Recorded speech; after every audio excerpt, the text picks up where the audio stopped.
Before we begin, if you love content that bridges timeless wisdom with modern insight, make sure to like, subscribe, share, and comment below to support this growing community of curious minds and deep thinkers. He was born so small, so fragile, that no one expected him to live. On Christmas Day, 1642, in the quiet English village of Woolsthorpe, Isaac Newton entered the world under a cloud of uncertainty. His father had died months before his birth. His mother soon remarried and left him behind in the care of his grandparents. That early sense of abandonment would shape Newton's entire emotional life, creating a solitary and intensely private young boy who often turned inward to seek answers that the world around him could not provide.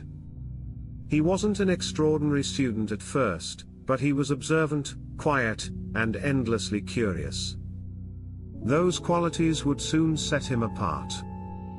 As a young man, Newton entered Trinity College at Cambridge, where he immersed himself in mathematics, astronomy, and natural philosophy. But it wasn't until the Great Plague of 1665 forced the university to shut down that Newton truly began to shine. While the rest of the country recoiled in fear and uncertainty, Newton returned home and entered a season of isolation that would prove to be one of the most productive in the history of science.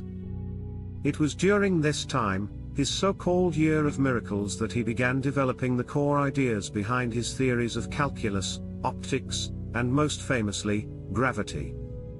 Legend has it that while sitting beneath an apple tree, he watched a fruit fall and asked the question that would change everything: what invisible force causes the apple to fall straight down rather than sideways or upward? This wasn't just idle curiosity.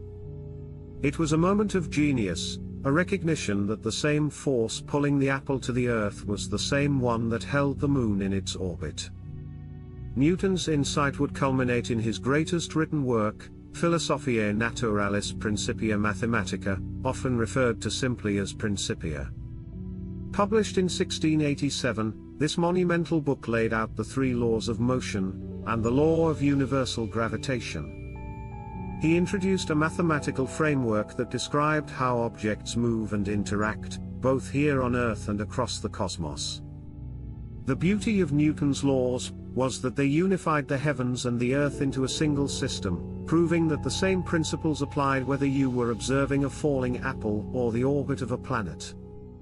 His formulas would become the bedrock of classical physics for the next 2 centuries, shaping the fields of engineering, mechanics, and astronomy. Even today, we rely on Newton's principles to build bridges, predict satellite movements, and calculate the force behind rocket launches. But Newton was not a one-note thinker.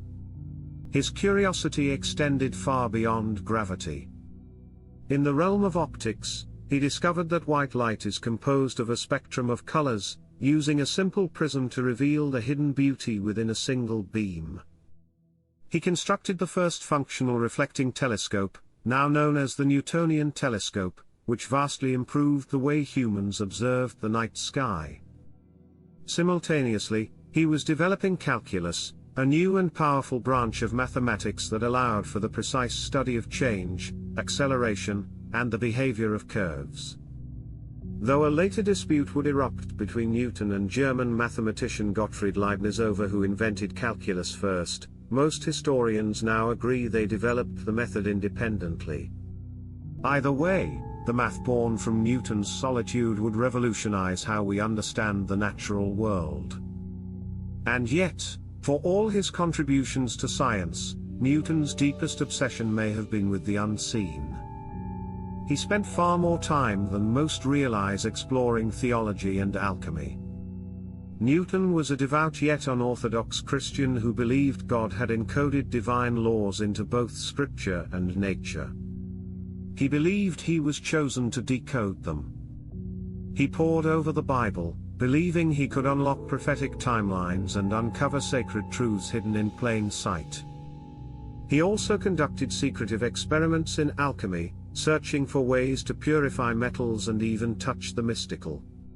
To Newton, science and spirituality were not opposites, they were twin paths toward one deeper truth. However, aware of how controversial his religious and alchemical pursuits might be, he kept much of this work hidden until after his death. Despite his reclusive nature, Newton eventually rose to prominence. He became president of the Royal Society, and was knighted by Queen Anne in 1705. He served as the warden of the Royal Mint and even took on counterfeiters with calculated precision. But recognition never softened his edges. Newton could be cold, vindictive, and fiercely protective of his work. He was complex, contradictory, and undeniably brilliant. He died in 1727 at the age of 84 and was buried with honor at Westminster Abbey. Yet his influence didn't end with his passing. For over 200 years, Newton's universe remained the dominant scientific model, until Albert Einstein extended the conversation with the theory of relativity. Even Einstein, a revolutionary in his own right, humbly remarked that he stood on Newton's shoulders. What makes Newton more than a historical figure is how his mindset still echoes in our world today. He showed us that solitude isn't the enemy of creativity, it can be its birthplace. He proved that relentless curiosity, even in the face of uncertainty, can yield answers that reshape the world. Newton's brilliance came not from seeking fame, but from seeking truth, quietly, obsessively, and with sacred intensity. In an age overloaded with noise, urgency, and distraction, perhaps the greatest lesson Newton offers is this: step back, look deeper, and trust that the universe will begin to reveal itself when you're willing to ask the right questions. Yet for all his genius, Newton was still profoundly human. He battled insecurity, social anxiety, and deep emotional isolation throughout his life. He often withdrew from the public, consumed by his thoughts, fiercely guarding his work and holding grudges against those he believed had wronged him. He wasn't a warm figure, nor a mentor in the traditional sense, but he was a man of unshakable focus, tireless discipline, and relentless self-inquiry. His flaws didn't diminish his brilliance, they revealed it. Because Newton reminds us that greatness isn't about perfection. It's about the courage to pursue truth despite fear, to stay curious in the face of the unknown, and to build something eternal from the quiet chaos of the mind. Thank you for watching, fellow explorers of truth. Newton's legacy reminds us that the universe is knowable, but only to those bold enough to ask the questions that others fear. Keep wondering, keep seeking, and we'll meet again in the next deep dive.